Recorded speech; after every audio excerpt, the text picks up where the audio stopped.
Hello friends, welcome back. In this video, we will see the difference between this.setState and the setter function of the state variable written by the useState. The difference is that this.setState merges the new state with the previous state.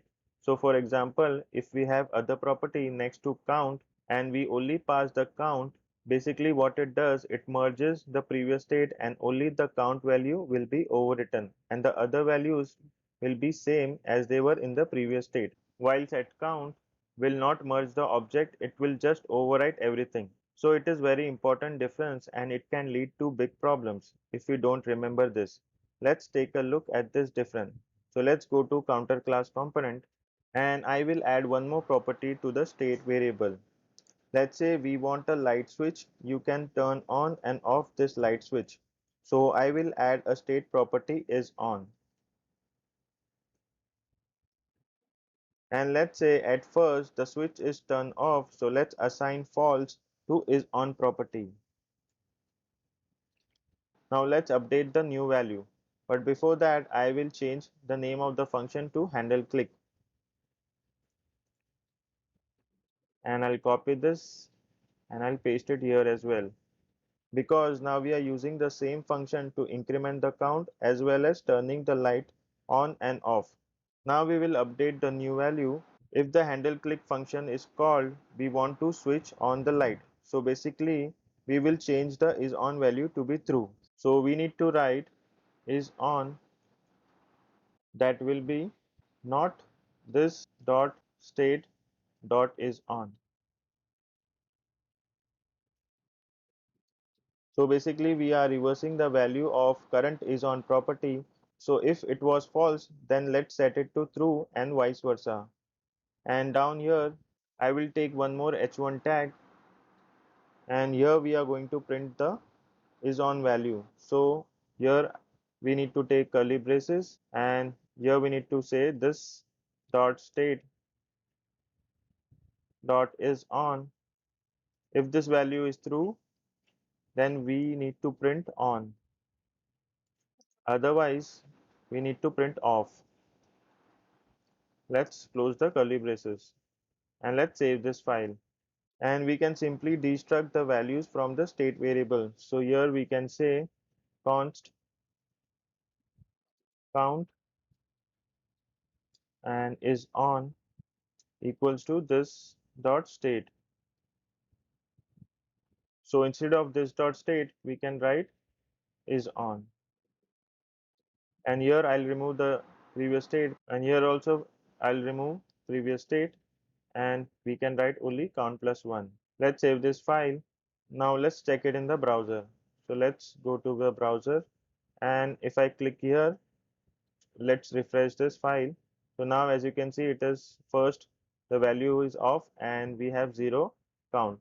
If I click this, now this is on and the counter has been incremented to 1. Now it is off and it is incremented to 2.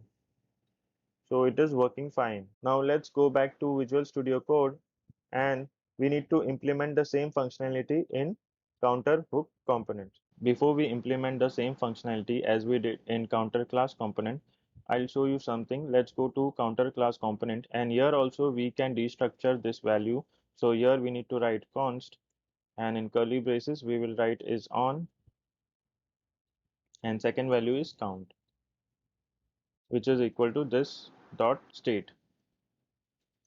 Let's save this, and here we can remove this dot state. Similarly, here we can remove this dot state. Let's save this and let's go back to the browser and check. So let me refresh this, and if I click here, it should work. So now it is working fine. So this makes the code clean and clear. So let's go back to the counter hook component and let's implement the same functionality which we have done for counter class. But before that, I will comment this line. This we will require later on. Now let's call the useState function. So I'll call useState function, and here we need to pass the initial state. So initial state is same as we have in the class component. So let's go to counter class component and I'll copy this initial state and I'll come back to counter hook component and I'll paste it here. Then as you know, it returns an array. so we will return an array. So we can destructure the array using ES6 destructuring functionality. So we can say state and set state. And here we need to assign it to a variable keyword. So we'll take const. And then I will change the function name of increment to handle click, because now we are using the same function to increment the count as well as turning the light on and off. And I'll copy this function and I'll paste it here.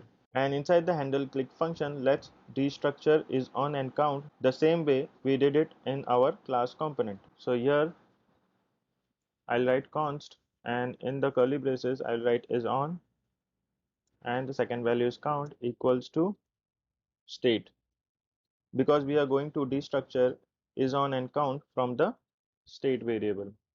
So that's why I've written state, not this.state. Okay. Now this will be an object. So we need to write curly braces, and here also we need to end this with a curly braces, and here count, which will be count plus 1. And the second value is on, that will be not is on. And this will be set state. So instead of set count, I'll write set state.